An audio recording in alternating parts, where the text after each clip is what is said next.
Hey everybody, it's Ron, and today I'm going to be reviewing issue 5 of House Harkonnen. And this issue has a fill-in artist named Fran Gallen. For those who don't know, in the comic book world, this stuff happens all the time on a monthly title.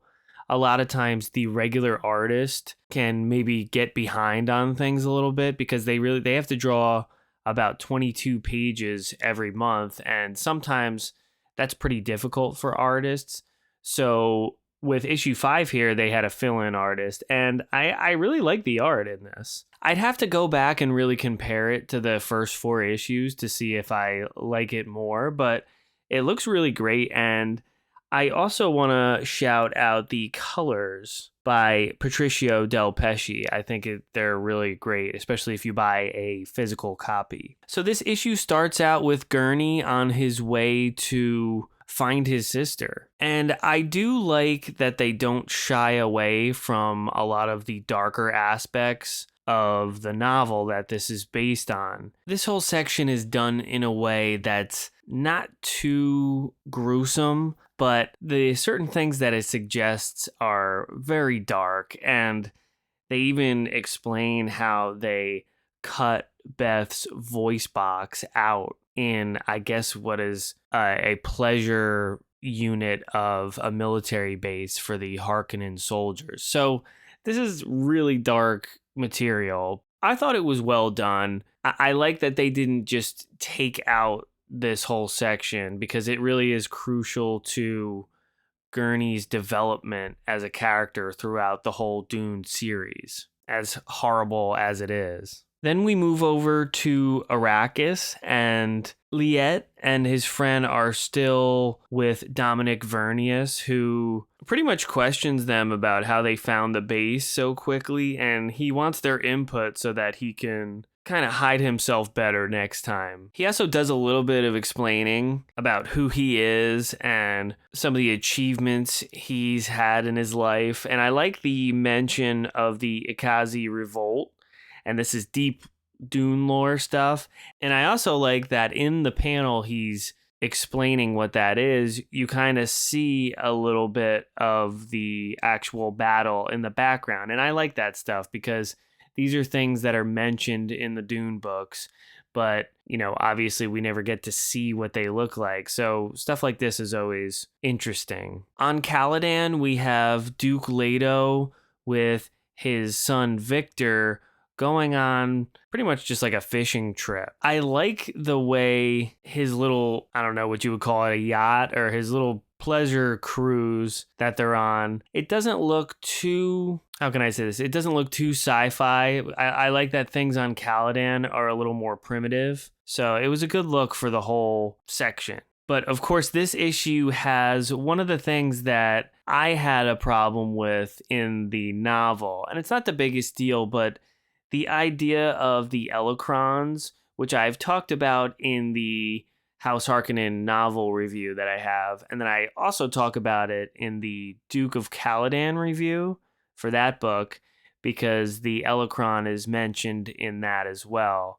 And it's basically this elemental force or this elemental entity that has to do with the lightning and the water combined. And the captain in this even says that an Elecron is said to be the ghosts of those who died at sea turned into living lightning. I guess that's not really what it is, but it just seems like more of a Star Wars thing to me than a Dune thing, if that makes any sense. So yeah, I'm not the biggest fan of the Elecron, but the whole section was drawn really well, and it's probably a hard thing to do because it's really just this elemental force or creature. So it's probably hard to put down on paper. There's also a section in this issue on Wallach 9 with Jessica and Helen Mohiam, and this is a mirror of the Gom Jabbar section of the first Dune novel with Paul, because Jessica is basically getting that same test. Once again, I really like the way this is visualized for the comic version, and I also like some of the panel layouts. It's getting a little creative again.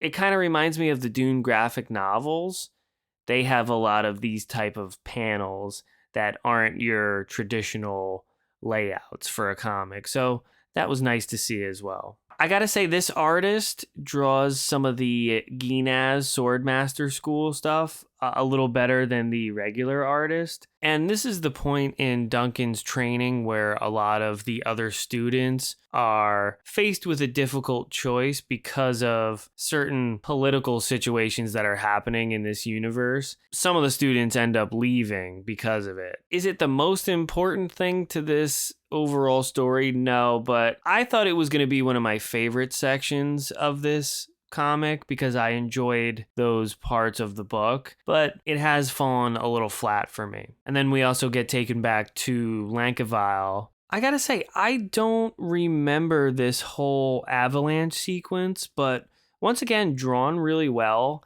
And I love the way that Lankavile is portrayed in this comic book. It's pretty much exactly what I pictured when I read the book. So no complaints there. I do really like this art. So I was a little disappointed that we didn't get a lot of the Harkonnen stuff because I would have liked to have seen what this artist could do with Gede Prime a little bit more and the Baron and Piter. But there is a nice little scene of them discussing why Raban needs to go back to Lankavile. And then I think it was a really good place to end this issue with Lady Jessica finally getting to Caladan and being introduced to Duke Leto as his new concubine. And obviously that's going to stir up a lot of trouble with his current wife. So we'll see what happens. Well, I mean, I know what happens, but it is a nice place to end in a comic book because if you haven't read any of the Dune prequels, this would be really cool to set up the eventual relationship between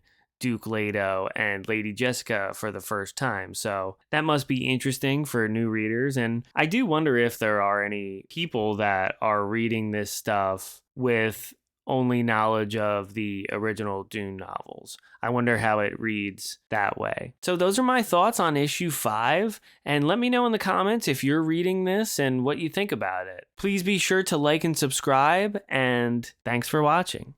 Hey everyone, it's Ron here with a quick announcement. When I started this channel, I was reading and reviewing the Dune books and other sci-fi related material, and most of you might not know that I'm also a musician.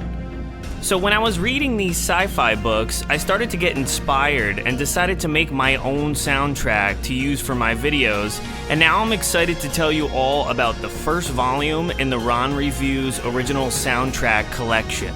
This album includes the first 17 tracks featured on my channel, and it's available now exclusively on Bandcamp. Be sure to check the description of this video for the link to the album. Thanks so much for the support so far. I know I'm just starting out, but I hope you're having as much fun as I am. So check out the original soundtrack Volume 1 on Bandcamp. This music is great if you want something moody and atmospheric to listen to while you're reading some science fiction. I think you're going to love it. Thanks.